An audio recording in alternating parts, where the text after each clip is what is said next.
어느 날 저는 친구와 함께 카페로 들어가 소파에 앉았습니다. 아이스 커피를 한 잔씩 들고 푹신한 곳에 퍼져 있으니 기분도 좋아집니다. 이 종이 빨대로 커피를 빨아 마시는 것도 익숙해지니까 이제는 어색하지 않습니다. 저와 제 친구는 각각 핸드폰을 이제 봅니다. 앞에 앉은 친구가 인스타그램에 사진을 올렸나 봅니다. 저는 스마트폰으로 그 친구의 인스타그램 게시물에 좋아요를 누릅니다. 앞에 앉은 친구가 그것을 보고 저에게 윙크를 보냅니다. 저는 이제 인스타그램을 닫고 유튜브를 켜서 평소에 보던 영상을 하나 틀었습니다.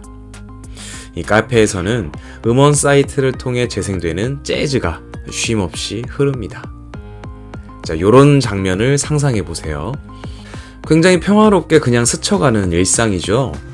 이 카페, 인스타그램, 음악, 무엇인가를 심하게 훼손한다거나 하는 것도 없고, 또 요즘 추세에 따라 종이빨대까지 썼으니까 여기서 환경 문제에 해가 될 만한 것이 딱히 없어 보이기도 하고요.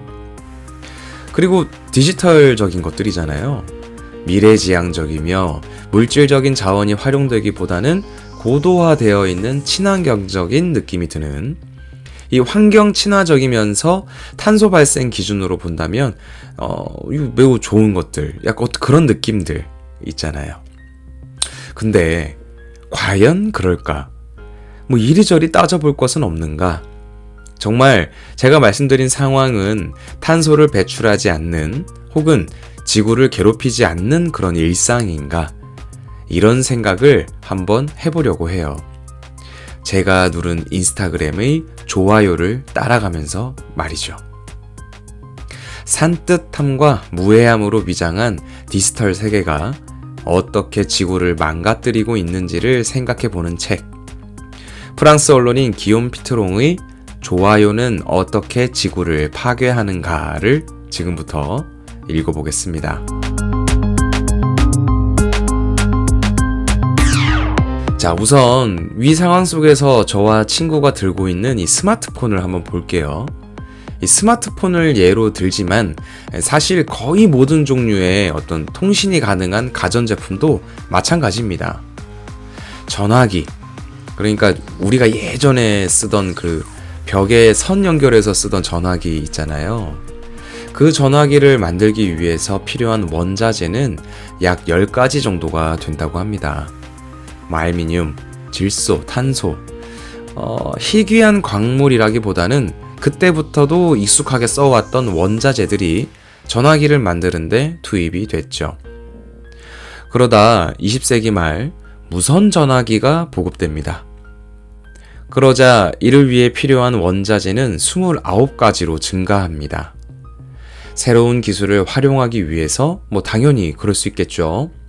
그리고 새롭게 요구되는 원자재는 점차 희귀한 광물들을 요구하기 시작합니다. 요즘 쓰는 스마트폰이 보급되기 시작하면서는 이제 필요한 원자재가 50가지 이상이 됩니다. 화면 터치를 해야 하고 보다 빠른 인터넷 연결 환경을 위한 새로운 기술도 필요합니다. 그리고 작은 스마트폰에 이 원자재를 모두 우겨 넣는 일은 너무 복잡하고, 또 복잡해질수록 요구되는 에너지가 폭증하겠죠. 여기서 밉스라는 개념을 알려드리려고 하는데, 이거는 서비스 단위당 투입된 물질, 쉽게 말해서 하나의 제품 또는 서비스를 만들어내는데 필요한 자원의 총량이라는 개념이 있어요. 예를 들어 자동차를 한번 생각해보면, 우리는 이제 보통 자동차 한 대가 배출하는 환경 오염에 대해서 관심을 가지고 있잖아요. 그런데 이와는 반대로 자동차 한 대를 만들기 위해 투입되는 물질의 영향을 살펴보는 그런 개념이라고 보시면 됩니다. 티셔츠 한 장을 만들기 위해 필요한 면, 물, 또 전기, 그 전기를 만들기 위해 필요한 석탄, 티셔츠 공장을 짓기 위해 사용되는 벽돌, 이런 것들을 다 측정해서 만드는 그런 지수 같은 거예요. 그런데 어떤 제품을 만드는데 이 기술이 들어가는 순간 밉스 지수는 폭발할 수밖에 없습니다.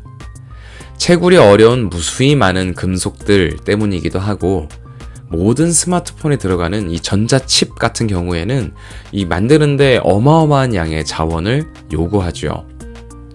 우리 TV 있잖아요, TV. 이 TV 한 대를 만들기 위해 필요한 밉스 지수는 1대 200에서 1대 1000까지 다양합니다. TV의 종류가 많으니까.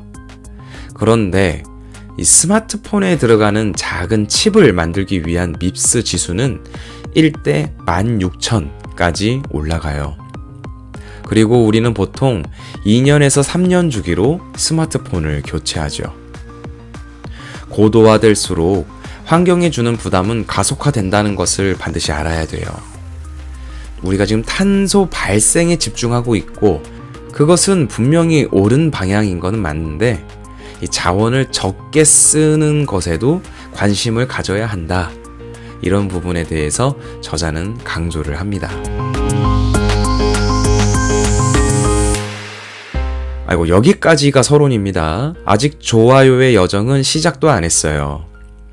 자, 제가 좋아요를 누르는 순간 이 데이터는 제 스마트폰에 연결된 통신사의 안테나 혹은 내 스마트폰과 연결된 와이파이 수신기로 가게 됩니다. 이 안테나나 수신기 또한 당연히 24시간 돌아가는 첨단 기계일 테고요. 코앞에 앉아있는 친구의 인스타 계정에 제가 눌렀던 좋아요는 해저 케이블을 통해 인스타그램 데이터 센터로 향합니다. 지금부터는 데이터 센터와 이 해저 케이블에 대해서 한번 말해볼게요. 우리가 사용하는 거의 모든 인터넷 서비스는 데이터 센터로 연결이 됩니다. 왜 예전에 국내의 데이터 센터에서 화재가 일어나면서 전 국민이 카카오톡을 못 썼던 그 일이 있었죠. 그런 거예요. 스마트폰이나 컴퓨터로 어딘가에 접속한다는 것은 그 해당 서비스의 데이터 센터, 쉽게 말하면 축구장 몇 개를 이어붙인 엄청나게 큰 컴퓨터에 접속을 하는 것이다. 이렇게 생각하면 됩니다. 페이스북이나 구글, 아마존, 애플과 같은 전 세계적인 규모의 회사에서는 각각 자체적인 자기만의 데이터 센터를 운영하고 있는데, 그렇지 않은 작은 회사들 또한 작은 규모의 데이터 센터를 운영하기도 하고, 또 데이터 센터를 전문으로 하는 기업에 이런 것들을 위탁하기도 해요. 2013년에 네이버도 춘천에 데이터 센터를 만들어서 운영하고 있어요. 크기가 축구장의 7배 크기라고 하더라고요. 여러분이 네이버 카페나 블로그에 글을 쓰고 지식인 검색을 하는 이런 내용들 모두 다 이 데이터 센터에 저장되어 있어요. 그리고 우리가 네이버를 사용할 때는 이 데이터 센터에 접속하는 것이다. 이렇게 생각하면 됩니다. 자, 그렇다면 인스타그램, 페이스북 데이터 센터는 네이버에 비하면 아주 그냥 압도적으로 많겠죠. 전 세계에서 사용하고 있고, 오고 가는 사진이나 영상 데이터의 양도 엄청날 테니까요. 그러다 보니 페이스북을 포함한 데이터를 쓰는 이런 회사들은 계속해서 데이터 센터를 늘리고 있습니다. 그럴 수밖에 없는 것이 지금 사용되는 데이터량이 폭증하고 있거든요. 매일매일 업로드되는 정보량은 엄청나죠. 늘어나는 폭도 굉장히 커지고 있고요. 게다가 계속해서 누적이 됩니다. 이는 단순히 사람들이 사진과 영상을 올리고 또 그걸 보는 사람들이 늘어난다, 이런 개념을 훨씬 뛰어넘는 것입니다. 자율주행 자동차 아시죠? 이 기술이 미래 기술로 점쳐지고 있잖아요. 그런데 자율주행 기술을 위해서는 어마어마한 양의 데이터를 실시간으로 파악하고 통신해야 합니다. 매 초보다 더 빠른 단위의 시간에서 말이죠. 단순히 자동차에 들어가 있는 컴퓨터가 이 기능을 한다라고 생각하기 쉽지만 그렇지 않고요. 관련 정보들을 처리하기 위해서 또다시 데이터 센터가 필요해요. 실제로 우리나라 세종시에는 자율주행 빅데이터 센터가 있고요. 자율주행을 개발하고 있는 자동차 회사들도 데이터 센터들을 운영하고 있어요. 자율주행 차량이 상용화하고 차량 수가 폭발적으로 증가한다면 이 많은 데이터를 처리하고 분석하고 저장해야 하는 데이터 센터의 양은 가히 기하급수적으로 증가할 수밖에 없을 겁니다. 문제는 데이터 센터가 필요로 하는 에너지, 전기 이런 것들의 양이 엄청나다는 겁니다. 단순하게 어마어마한 크기의 데이터 센터에서 24시간 동안 서버를 돌려야 되기 때문에 전기가 필요하다. 이것 또한 엄청나고요. 이뿐만 아니라 데이터 센터는 필연적으로 열을 많이 발생시키기 때문에 이를 냉각시키기 위해서 또다시 전력을 요구해요. 통계에 따르면 현재 전 세계의 데이터 센터가 사용하는 전력의 양이 조사 방법에 따라 적게는 3%에서 많게는 5%까지 쓴다고 하고 있어요. 이게 무슨 의미냐면 우리나라 전체가 사용하는 전력의 양보다 전 세계 데이터 센터를 돌리기 위해 필요한 전력의 양이 훨씬 많다는 소리입니다. 어지간한 국가가 필요로 하는 전력보다 더 많은 에너지가 데이터 센터 운영을 위해 필요하다는 말이죠. 재생에너지나 친환경 에너지를 계속해서 발전시키고 활용하려고 하지만 어쩔 수 없이 지금은 화석 에너지가 전체 전력 생산의 상당 부분을 차지하고 있습니다. 저자는 석탄이 없이는 셀카도 없다 라고 이야기하기도 합니다. 구글, 애플, 아마존, 페이스북과 같은 이런 회사들은 자원을 어마어마하게 쓰면서 환경에 부담을 주는 그런 이미지를 갖고 싶어 하지 않습니다.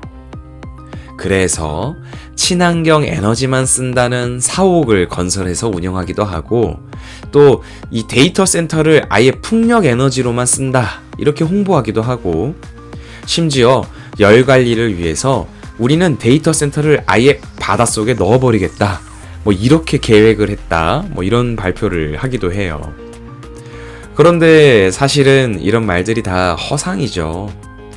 화석 에너지보다 저렴한 방법으로 막대한 전력을 생산하는 것은 아주 어려운 일이니까요. 결국 그 비용은 마지막 소비자인 우리에게 오게 됩니다. 그리고 계획했던 것처럼 친환경 에너지만을 활용하기 어려운 경우가 훨씬 더 많습니다. 그럴 땐 기업들이 자회사를 통해서 혹은 다른 이름의 법인을 만들어서 데이터 센터를 운영하기도 해요. 그러니까 내 정보를 처리하는 나의 데이터 센터지만 그 데이터 센터에서 내 이름이나 나의 흔적을 찾아볼 수 없도록 막 이렇게 하는 경우도 많이 있어요. 어쨌든 손에 잡히지 않는 사진과 동영상 그리고 좋아요는 역설적으로 막대한 공간과 에너지를 필요로 하게 됩니다. 그리고 해저 케이블. 생각보다 해저 케이블에 대해서 잘 모르는 분들이 많더라고요.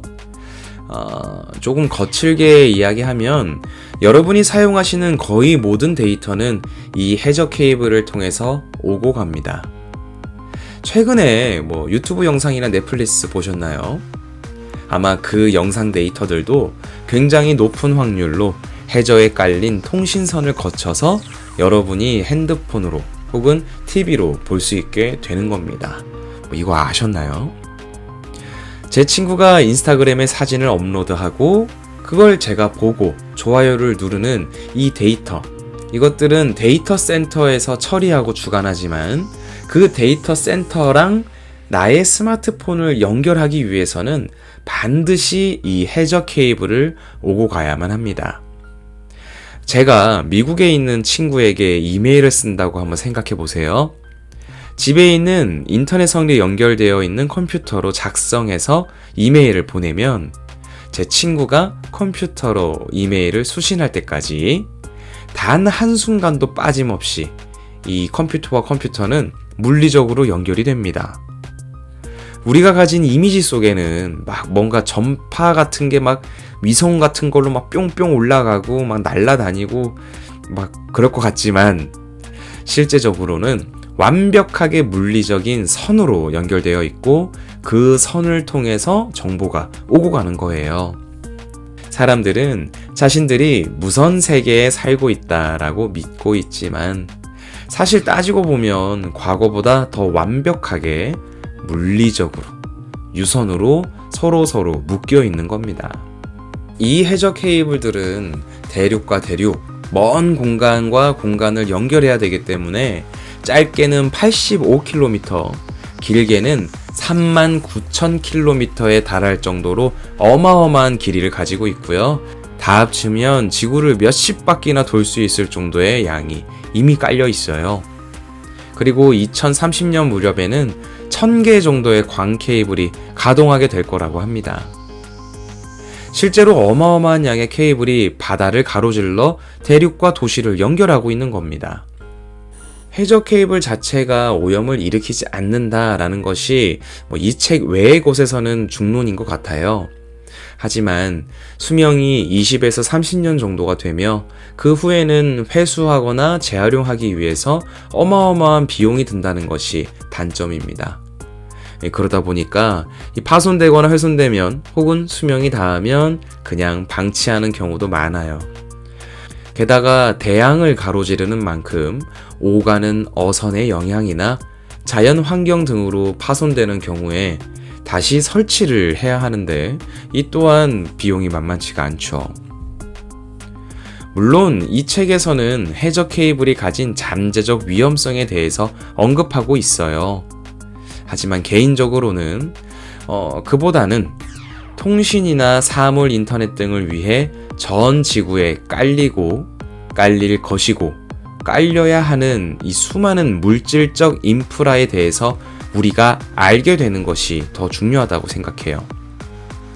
친환경적 이미지와 환경 보호를 위해서 더 발전시켜야만 할 것 같은 그런 느낌이 원래 있잖아요. 그런데 사실 그 어떤 산업보다 물질적이며 인프라를 갖춰야만 하고 화석연료를 많이 필요로 한다는 사실. 이것은 줄어들기는커녕 앞으로 기하급수적으로 성장할 것이라는 이 사실을 우리는 인지하고 인식의 전환을 가져야 하지 않나, 이런 생각이 듭니다. 물론 오늘 소개해드린 책이 이런 이야기들을 말하고 있지만 읽으시면서 와, 이럴 수가, 친환경적이고 미래지향적이라 생각하며 사용한 정보통신 기술들이 이렇게 많은 자원을 소모하고 있었다니, 지구와 환경을 위해 인터넷 활용 기술 사용을 자제해야겠다, 이렇게까지 생각을 해야 하느냐 하면 그렇지는 않다고 저는 생각합니다. 새로운 기술을 만들어내고 활용하면서 인류 전체가 발전하는 것들이 분명히 있으니까요. 활용 가능하고 적용할 수 있는 기술들이 있다면 잘 활용하는 것이 좋죠. 자율주행 자동차가 어마어마한 데이터 통신을 필요로 하며 그에 필요한 자원과 환경 파괴 또한 크다고 해서 그것이 기술 발전을 하지 않아야 한다, 이렇게 생각하게 되는 것은 아니잖아요. 저자는 디지털 디톡스나 혹은 불편을 감안하더라도 첨단 기술 사용을 자제하는 약간 이런 식의 해결 방안을 제시하고 있기는 해요. 하지만 글쎄요, 저는 잘 모르겠어요. 다만 인식의 확장은 필요할 것 같아요. 환경오염과 탄소 중립 등은 필수적인 인류의 숙제입니다. 이것은 확실합니다.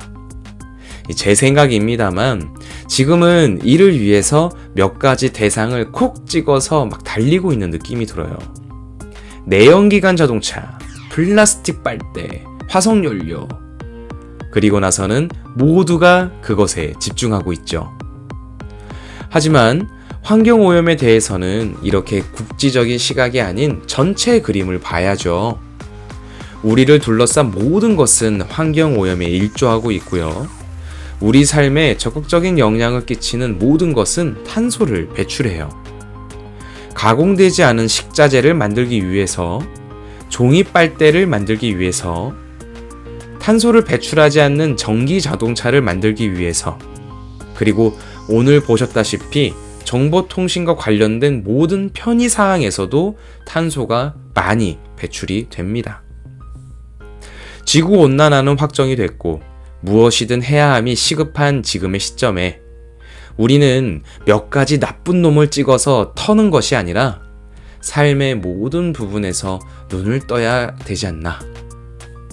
나는 탄소 발생과는 관계없는 환경 친화적 사람이야, 요런 생각을 하기보다 나한테 해당이 되는 어떤 부분들이 어떻게 작용하고 있는지에 대해서 어떤 인식들이 쌓이게 되면, 그리고 모든 사람들이 그와 같은 인식에 동의를 한다면, 대안과 방법은 저도 잘 모르겠지만 어쨌든 대중이 가지게 되는 이러한 지식들이 보다 나은 방법을 찾기 위해 반드시 도움이 될 것이라는 아주 매우 막연하고 개인적인 생각이 듭니다.